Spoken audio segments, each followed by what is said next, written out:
안녕하세요. 귀로 여는 세상 영심이의 책방 가족 여러분 환영합니다.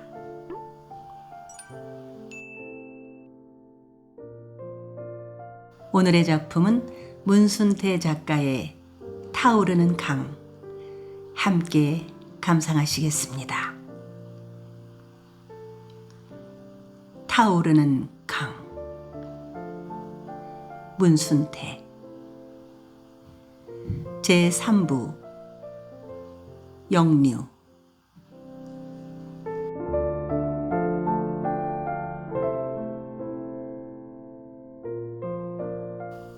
모내기가 한창일 무렵에 대부리가 왔다.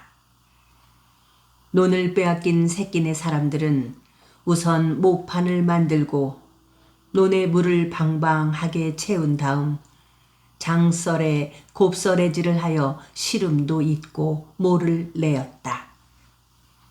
날씨도 무던했다. 보릿가을을 하여 먹을 것도 있었다. 배고픈 서름을 잊게 되자 다시 옥에 갇힌 가족들 걱정에 얼굴이 펴지질 않았다. 웅보네도 서둘러 모를 냈다. 웅보는 혼자만 옥에서 풀려나온 죄로 자기 논에 모를 내는 것은 가족들한테 맡겨두고 옥에 갇혀있는 친구네들의 일손을 도와주었다. 그렇게 해서라도 죄스러움을 덜고 싶었던 거였다. 그날도 웅보는 염주근의 논에서 못집을 저 나르고 있었는데 헐레벌떡 손칠만이가 뛰어와서 대부리가 왔다고 알려주었다. 저그 대부리가 동학군하고 함께 왔단께요? 동학군? 그제야 웅보는 못짐을 던지던 손을 뻗고 칠만이를 돌아다 보았다. 수도 없이 떼죽이 물려왔단께요? 수도 없이? 수천 명 되겠어요. 그래, 그 동학군들이 어디에 와 있다는 게냐? 저 강 건너에요. 강 건너에 진을 치고 있는데요. 대불이랑 또 배나무집에 같이 있던 사람들이랑은 선창거리에 와 있고요.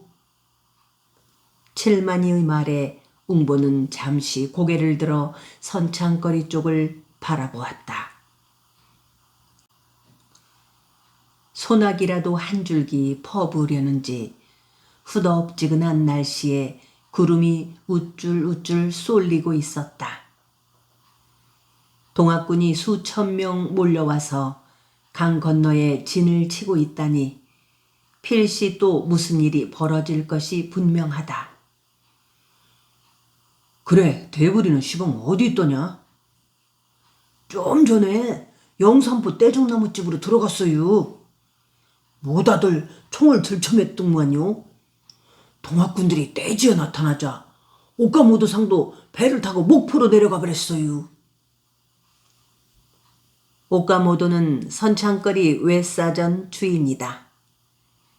독촉관 전성창으로부터 세 곡을 사들여 짭짤하게 재미를 본 그는 아예 선창거리에 창고를 짓고 봉군의 미국전까지 사들여 영산포 선창에서는 제1가는 사전을 경영하고 있는 터였다.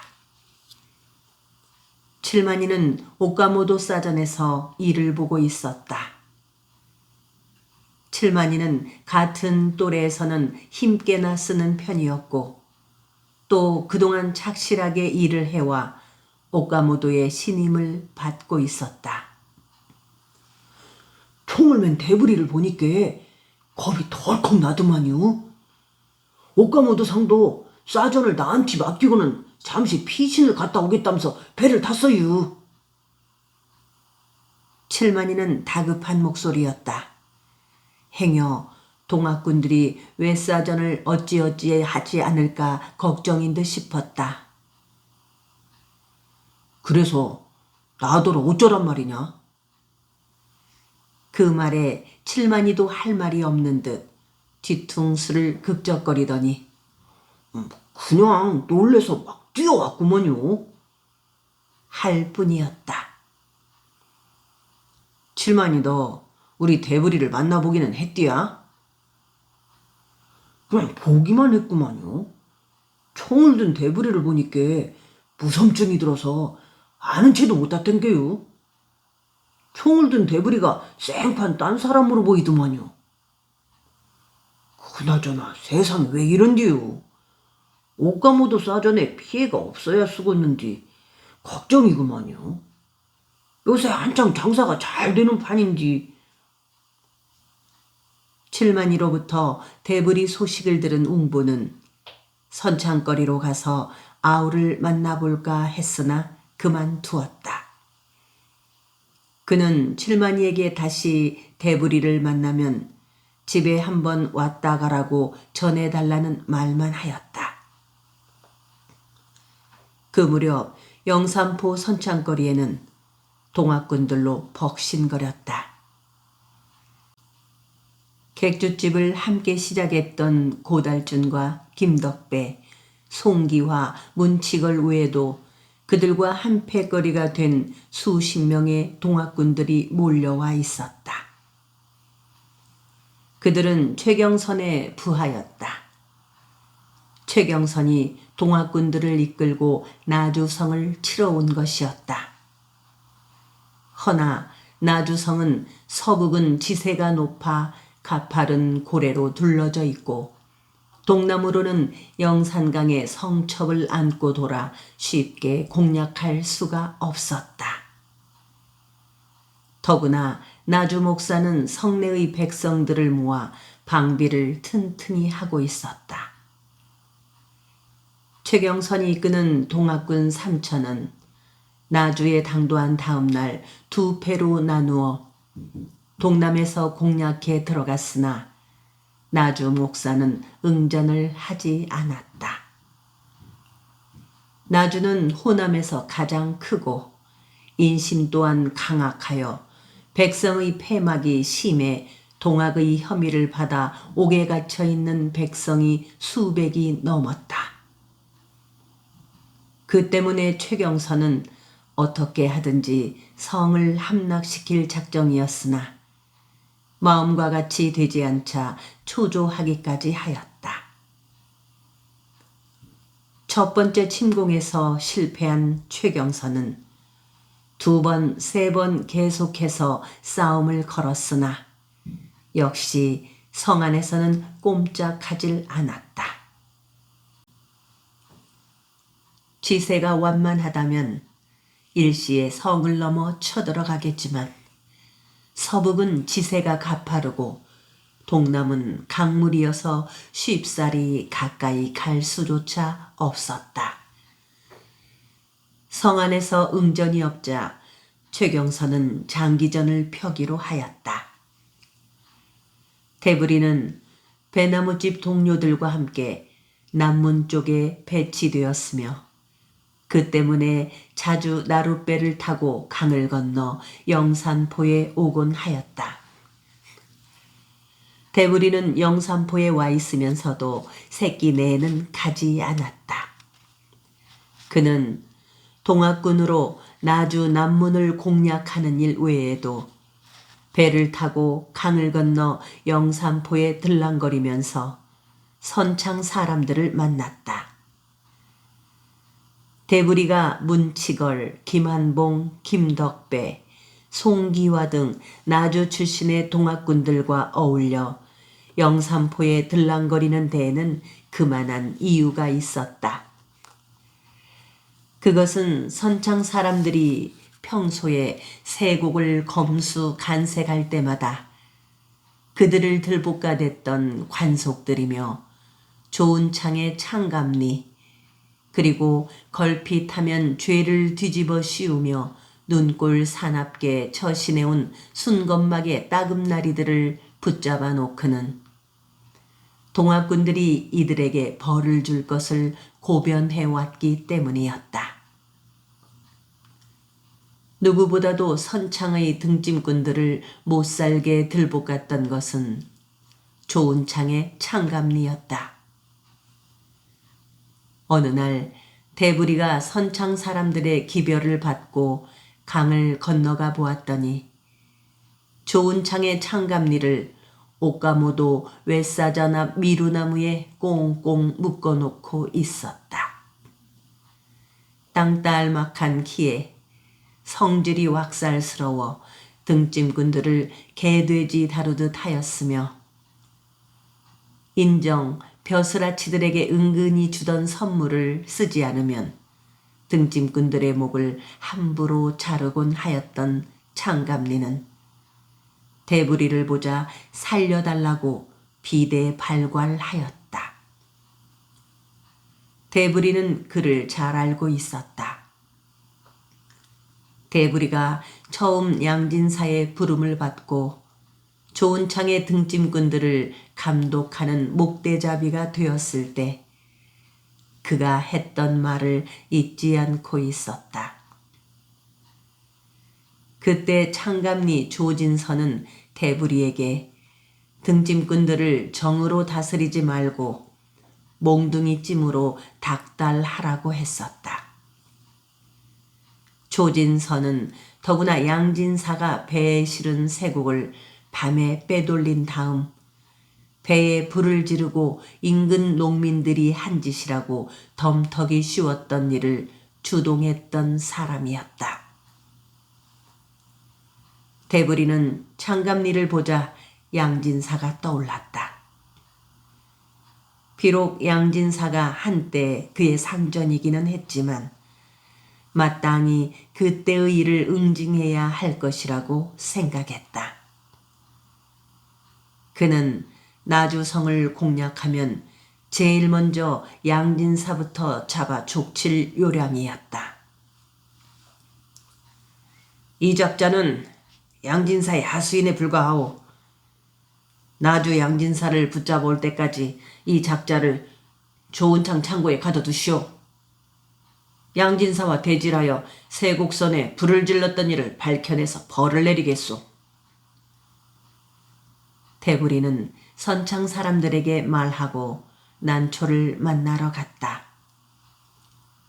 그는 난초에게서 웅부형이 옥에서 나왔다는 소식을 들었다. 웅보영 한 사람만 방면되었을 뿐 나머지 새끼네 사람들은 아직 그대로 갇혀 있다고 하였다. 대부리는 마음이 다급해졌다. 어떻게 해서든지 나주성을 공략하여 옥에 갇힌 새끼네 사람들을 꺼내줘야겠다고 생각했다. 그러지 않고서는 새끼네 사람들의 얼굴을 볼 낯이 없었던 것이었다. 대부리가 동학군이 되어 나주에 오자마자 집에 소식을 주지 않은 것도 기실은 그 자신의 손으로 옥에 갇힌 고향 사람들을 풀어주고 나서 자랑스러운 모습으로 새끼네에 가고 싶었기 때문이다.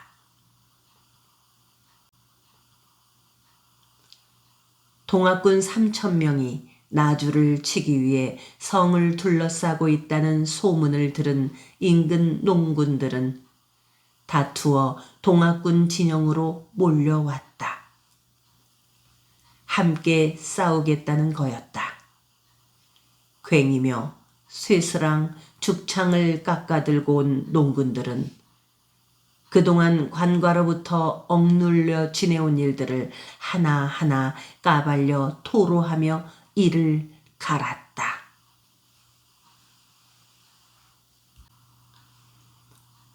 새끼네에서도 가족이 옥에 갇힌 집 친지들이 모두 강을 건너 동학 진영으로 몰려갔다. 그들은 죽창을 깎아들고 웅부한테로 와서 함께 가서 싸우자고 하였다.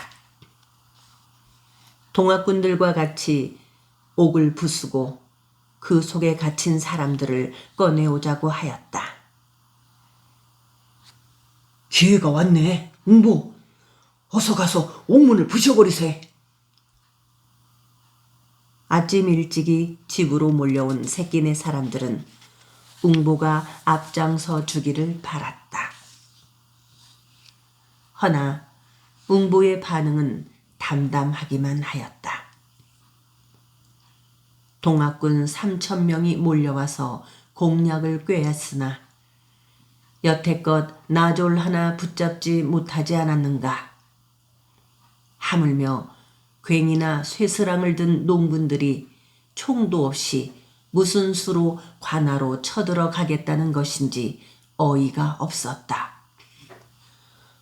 아니, 웅보 자네 왜 그리 힘들은 건가? 옥에 갇힌 사람들을 빼내와야 할 거 아닌감? 새끼네 사람들은 웅보의 미지근한 태도에 불만을 토로하였다. 그래, 강 건너로 몰려가서 어쩌자는 게요? 웅보는 역시 심드렁한 얼굴로 물었다. 동학군들하고 한패가 되어 성 안으로 쳐들어가는겨. 아이고, 죽창으로 성을 공략하겠다는겨. 동학군들이 있지 않은감? 성 안에서 응전을 안 해오니 어째는 도리가 없다는구먼. 벌써 오늘이 닷새째가 아닌가. 그래서 응보 자네는 안 가겠다는겨? 그 말에 웅보는 할 말을 잃었다. 응보 아주 단 사람이 되었구만. 그러고 보니까 어째서 혼자만 방면이 되어 나온 건지 알겠구만. 그 말을 들은 웅보는 가슴이 아팠다. 새끼네 사람들이 그의 심정을 몰라주는 것이 안타까울 뿐이었다. 옛날에는 이런 일이 있으면 쌍지팽이를 짚고 나서더니 웬일이여? 죽으려고 변심한 거 아니남? 그런 거 아니여. 웅보는 자상한 말로 새끼네 사람들을 납득시켜보려 하였으나 잔뜩 흥분해 있는 그들은 웅보의 그런 자잘한 설명을 들으려 하지 않았다. 가기 싫으면 냅둬. 암에 혼자만 남아서 잘 살고 싶은 거로구만. 마을 사람들은 혀끝에 가시를 꽂아 찍는 소리로 말했다. 웅보는 말로는 도저히 그들을 납득시키기 어렵다는 것을 알았다. 3,000명의 동학군이 몰려와서도 성을 공략하지 못하고 닷새째나 총 한 방 쏘지 못하고 성 밖에서 허송세월을 하고 있는 터에 죽창을 들고 가서 무얼 어찌하겠느냐고 따져보았으나 되레 새끼네 사람들은 그런 웅보를 마음이 변했다느니 혼자만 남아서 잘 살고 싶은 거라느니 악담을 하지 않는가. 좋네. 정 내 말을 듣지 않겠다면 하는 수 없지 뭐. 웅보는 포방에서 내려서면서 결연한 빛을 띠고 말했다. 같이 가겠다는 겐가? 안 나가면 나를 아주 형편없는 쫌뿌로 만들 텐디 안 가고 견디겠나? 잘 생각했네. 이런 일에는 당연히 웅보가 앞장을 서줘야 하지 않겠는감. 허나 이것만은 알아두게. 시방 우리가 강을 건너 몰려간다 해도 우리는 싸움 구경도 못하고 돌아올 걸세. 또 그 무슨 소리여. 이번에는 죽기 아니면 살기여. 관할을 업지 못하면 집에 오지도 않고 영산강에 빠져 죽어버릴 거여. 좋네. 그런 각오라면 성의 방비가 제 아무리 튼튼하다 해도 무서울 것이 없네. 결국 웅보는 200명이 넘는 새끼네와 근동 사람들을 이끌고 강을 건넜다. 대부분이 농군들이었으며 덜어는 선창 하역부들도 끼어 있었다. 그는 강을 건너자 마을 사람들한테 잠시 기다리라고 해놓고 족배를 타고 강 하류로 내려갔다. 그는 미암리에 정착해 있는 노비 출신 어부와 농사꾼들한테도 동학군과 농군들이 합세하여 나주성을 치는 중이니 뜻이 있는 사람들은 나서달라고 당부하였다. 웅부의 말을 들은 미암리 사람들은 곧 장정을 모아 나주로 올라가겠다고들 하였다. 웅부가 미암리에서 돌아오자 새끼네와 점촌 사람들은 모두 떠나고 없었다. 모내기가 한창인데도 그들은 농사 따위는 안중에도 없이 성을 무너뜨리겠다는 한 가지 생각만으로 강을 건넌 것이었다. 강을 건너 동학군 진영에 가보니 이미 다른 마을에서 수많은 농군들이 죽창이며 괭이, 쇠스랑을 메고 몰려와 있었다. 인근 각처에서 몰려든 농군들이 숫자는 얼추 헤아려도 1,000명이 넘었다. 닷새째 총 한 방 쏘지 못하고 성 밖에서만 빙빙 돌고 있던 동학군들은 각처에서 농군들이 죽창을 들고 몰려오자 힘을 얻었다. 그날 석양 무렵에는 미암리와 미암리에서 목포 쪽으로 강변에 정착해서 마을을 이루고 사는 사당리와 부곡리의 노비 출신 장정들 100여 명이 나시며 쇠스랑을 들고 왔다. 최경선 대장은 다음날 새벽 날이 밝기를 기다려 동남문 양쪽에서 일시에 성을 쳐들어갈 계책을 세웠다. 그는 부하들을 시켜 긴 사닥다리를 만들게 하고 집을 모아 불등치를 준비하도록 하였다. 불등치에 불을 붙여 성 안으로 쏘아대며 사닥다리를 기어 오르게 하고 한편으로는 아름드리 소나무를 베어다가 여럿이 엉켜 성문을 들이칠 작정이었다. 부하들에게 저녁밥을 배불리 먹여 잠을 자게 한 최경선 대장은 날이 밝자 일시에 성을 공격하도록 명령하였다. 3,000명의 동학군들과 1,000명의 농군들은 함성을 지르며 성으로 돌진했다. 4,000명이 일시에 내지르는 함성은 마치 땅이 흔들리는 듯 싶었다. 계획대로 농군들은 불등치를 수없이 성 안에 던지고 성문 쪽에서는 으쌰 으쌰 힘을 모아 아름드리 나무로 성문을 들이쳤다. 동학군 역시 함성을 지르며 사닥다리를 성벽에 놓고 개미떼처럼 기어 올랐다. 허나 쉽사리 성은 무너지지 않았다. 성문은 꿈쩍도 하지 않았으며 던진 불등치는 되넘어 오곤 하였다. 성벽 위에서는 나졸들이 몸을 숨기고 있다가 사다리를 밀어 넘기는 바람에 수없이 많은 동학군들이 떨어져 죽었다. 동학군과 농군들은 잠시 숨 돌릴 겨를도 없이 계속 사닥다리를 기어오르고 불등치를 넘기고 또 성문을 들이쳤다. 쉽사리 결판이 나지 않았다. 한동안 기세 좋게 함성을 지르며 성을 쳐들어갔던 동학군과 농군들은 이쪽의 피해만 늘어가고 성은 꿈쩍하지도 않자 차츰 전의가 꺾이는 듯 싶었다. 꼬박 한나절을 그렇게 실랑이질을 하였으나 아무런 결판이 나지 않았다. 드디어 최경선 대장은 공격을 중지시켰다.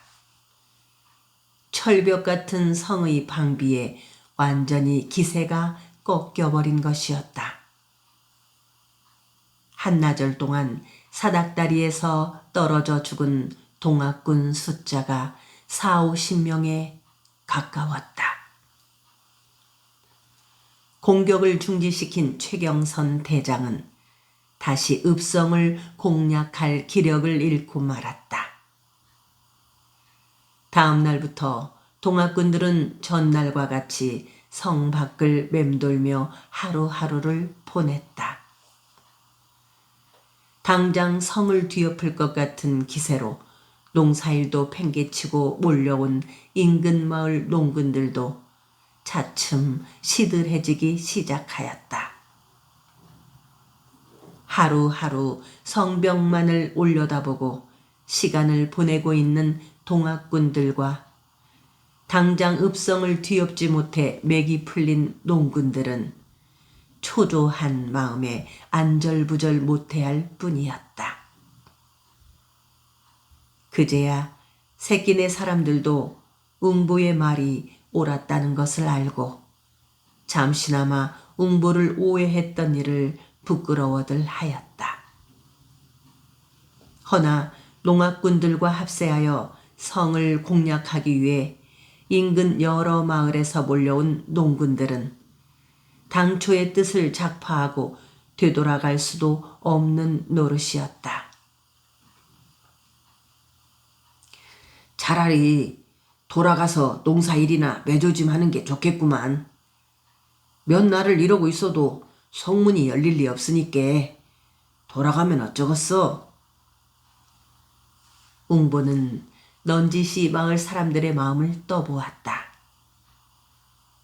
그러나 그들의 생각은 웅보와는 달랐다. 동학군이 아직 버티고 있는디 어떻게 우리만 돌아간단가. 기왕지사 죽을 각오를 하고 왔는디 농사는 무슨 농사 걱정이여. 그까짓 뼈가 오그라지게 농사 지어대봤자 관속들 좋은 일만 시킬 것인디 말이여. 그러면서 새끼네 사람들은 끝장을 보기 전에는 절대로 마을로 돌아가지 않겠다고 하였다. 그로부터 사흘 후에 나주 농군들은 동학군들을 따라 다시 한번 대대적인 공략을 취했으나 결과는 이쪽에 피해만 내고 말았다.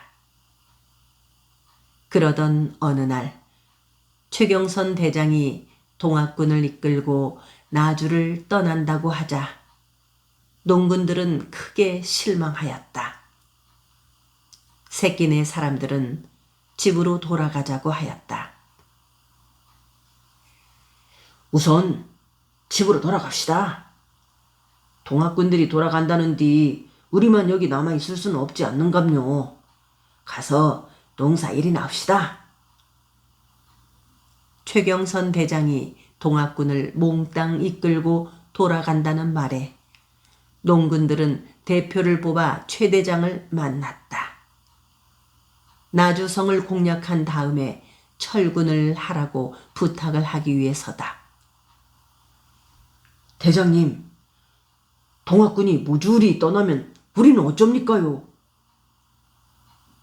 농군 대표들은 최 대장을 만나서 제발 떠나지 않기를 바랐다. 전 대장님의 명령이니까 어찌하는 도리가 없겠소. 최 대장은 차마 그대로 철군을 하기가 아쉬운 얼굴이었다. 그렇다면은 일부만이라도 우리와 함께 남게 해주십시오. 그렇게 해주십시오, 대장님. 만일 동학군 3천이 모조리 떠나게 되면 우리는 죽은 목숨이나 매한가지입니다. 농군들은 동학군들이 떠나고 난 다음에는 필시 성을 굳게 지키고 있던 관군들이 자기네들을 그냥 두지 않을 것이라는 것을 잘 알고 있는 터였다. 대장님, 우리는 죽기를 각오하고 집을 나왔습니다. 오직 대장님만 믿고 농사를 팽개치고 나왔는데 우리만 남겨두고 떠나시면 큰일입니다. 최경선 대장은 농군들의 이야기를 듣고 나자 정말 그대로 떠나기만 미안한지 우선 명령을 받았으니 잠시 갔다가 다시 오겠소 하고 사정을 하였다. 정이 떠나신다면 저희들도 함께 데리고 가주십시오. 함께 가는 것은 어렵지 않소만 집에 있는 부모 처자식들은 어찌하시고요? 여기 온 대장님이나 동학군들도 모두 부모 처자식을 버린 사람들이 아니옵니까? 그건 그렇소. 우리도 대장님을 따라가겠습니다. 갔다가 대장님이랑 다시 오겠습니다. 허나 동학군을 도와 성을 공략하려고 몰려온 농군들이 최경선 대장을 따라 전주까지 가는 것은 그리 쉬운 일이 아니었다. 말로는 당장 최 대장을 따라 나서겠다고 하였으나 그것이 그리 간단한 일이 아니었다. 대표들이 최경선 대장을 만나고 돌아와서 경위를 설명하자 농군들의 입장도 최 대장을 따라 나서자는 축과 집으로 돌아가자는 축으로 갈라져 의견이 일치되지 않았다. 농사일이며 부모 처자는 어쩌고 최 대장을 따라 나선단 말이오. 우리가 축창 들고 싸우러 올 때는 언제 농사일 걱정했남? 그래도 최 대장을 따라 나선다는 것은 동학군이 되자는 건디. 이대로 집으로 돌아가면은 목숨을 부지할 것 같여? 관군들이 우리를 내버려 둘 것 같여? 어차피 마을로 돌아간다고 해도 집에는 못 붙어 있을게요. 밤낮으로 피신을 해야 할 건디 그럴 바에야 차라리 동학군이 되기는 안 낫는 게비요. 농군들은 의견의 일치를 보지 못하고 저마다 다른 생각을 품고 있었다.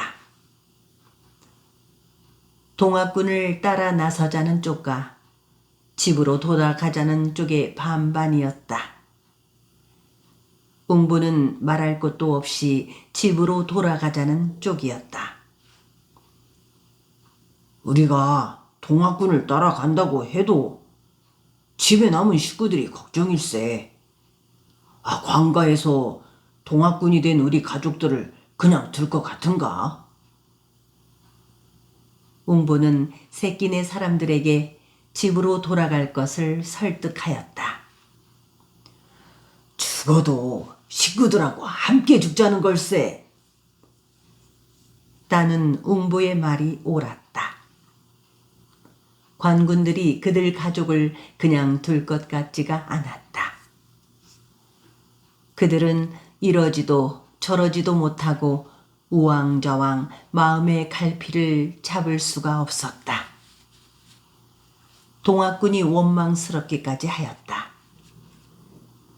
당장 성을 함락시킬 것 같은 기세로 몰려와서는 벌집만 쑤셔놓고 가버리겠다는 최경선 대장이 야속하기만 하였다.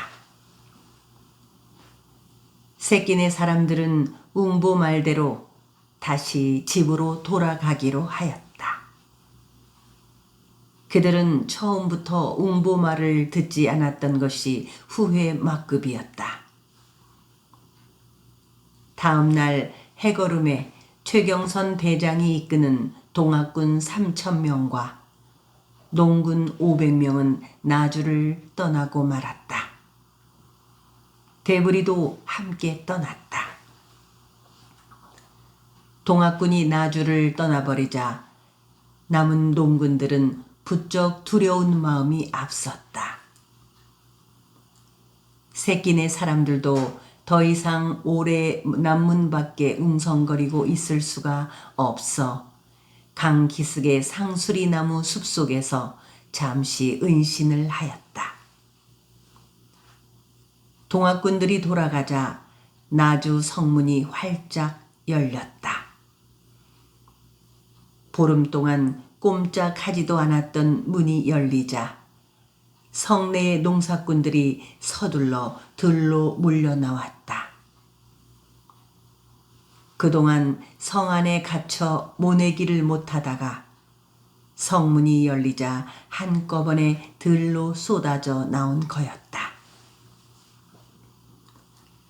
강기슭 상수리나무 숲속에 은신을 한 새끼네, 점촌, 미암리, 사당리, 부곡리와 선창마을 사람들 300여 명은 웅부를 중심으로 빙 둘러섰다.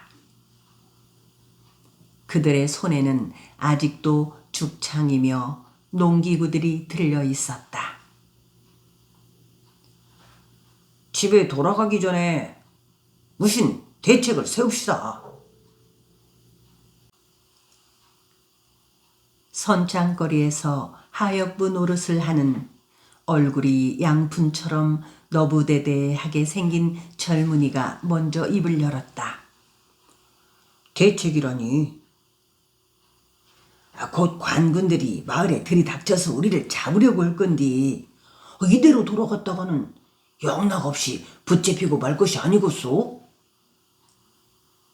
그들은 저마다 생각나는 대로 한마디씩 중구난방으로 뱉어냈으나 별 뾰족한 수가 없는 그렇고 그런 이야기들이었다. 기왕 죽기로 각오하고 나왔으니까 한바탕 붙어보기나 했으면 속이 풀리겠구만. 그렇다면은 우리끼리라도 성으로 쳐들어가세. 동학군이 갔으니 방비도 한결 느슨해졌을 것이 아닌게비요. 그 말 한번 구미가 댕기구만. 앞으로 닥칠 곤욕 다 받고 살기도 몸서리가 나니 차라리 한바탕 맞싸우고나 죽었으면 원이 없겠소. 기왕의 말이 나왔으니 이 기회에 옥에 갇힌 사람들이나 구해들으라고. 누구인가 제안을 하자 모두들 찬동을 했다. 어이, 웅부 자네 생각은 어쩐가? 부롬에 사는 오팔손이가 물었다. 옥에 갇힌 염주근의 얼굴이 떠올랐다. 지금쯤 죽었을지도 모른다. 어쩔지요. 어서 결단을 내려. 오팔손의 최근에 웅보는 더 이상 생각해볼 겨를도 없이 다들 좋도록 하더라고 하고 대답을 하고 말았다. 웅보의 대답이 떨어지자 그를 빙 둘러선 새끼네 사람들은 와 함성까지 질렀다. 헌디 이 적은 수로 어떻게 성을 쳐들어간다? 선창거리 박출도가 걱정을 했다. 웅부의 말부터 듣기로 하세. 그러면서 그들은 웅부의 계책을 물었다. 웅부도 그럴싸한 생각이 떠오르지 않았다. 양총을 가진 삼천 동학군도 관군 한 명 붙잡지 못했는데 죽창을 든 오합지졸의 농군들이 어찌 성을 쳐들어갈 수가 있겠는가 싶어 헛웃음만 나왔다. 동학군이 물러갔으니 방비가 허술할 것이 아닌가. 그 틈을 타서 성 안으로 기어 들어가면 쉽게 뜻을 이룰 수가 있지 않겠는감?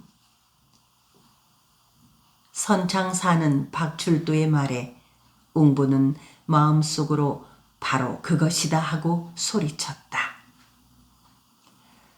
암튼 해가 지고 어두워지기를 기다립시다.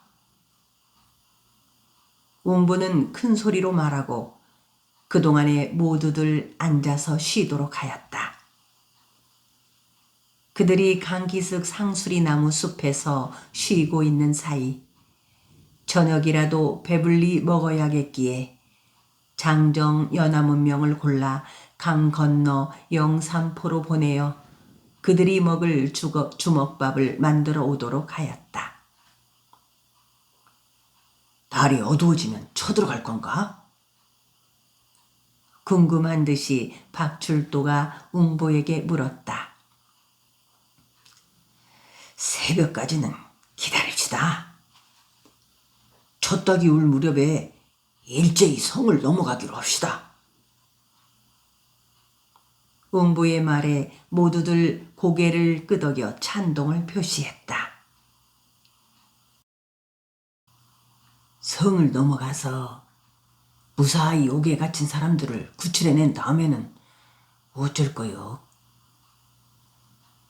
박출도가 다시 힘없이 물었다. 그 물음에도 웅보도 할 말이 없었다. 기실 그 자신도 그 다음부터는 어찌해야 좋을지 막연했다. 영산강에서 떠야지. 누구인가 한숨 섞인 소리로 힘없이 말했다. 자시가 넘자 그들은 일제히 상수리나무 숲에서 기어나와 나주성으로 향했다. 사닥다리를 메고 죽창이며 괭이, 쇠스랑을 든 농군들은 남문 밖 후미진 기슭에서 한참 동안이나 쉬었다. 전세를 가다듬은 그들은 지세가 험한 남문 밖 위쪽 가파른 언덕바지로 올라갔다. 사위는 쥐 죽은 듯 조용했다. 쏴, 쏴, 쏴. 강바람에 흔들리는 나뭇잎 소리만이 들려올 뿐이었다. 남문박 위쪽 언덕바지에 다다른 그들은 우선 몸이 날랜 5사람을 뽑아 성벽 가까이 가서 동정을 살피고 오도록 하였다.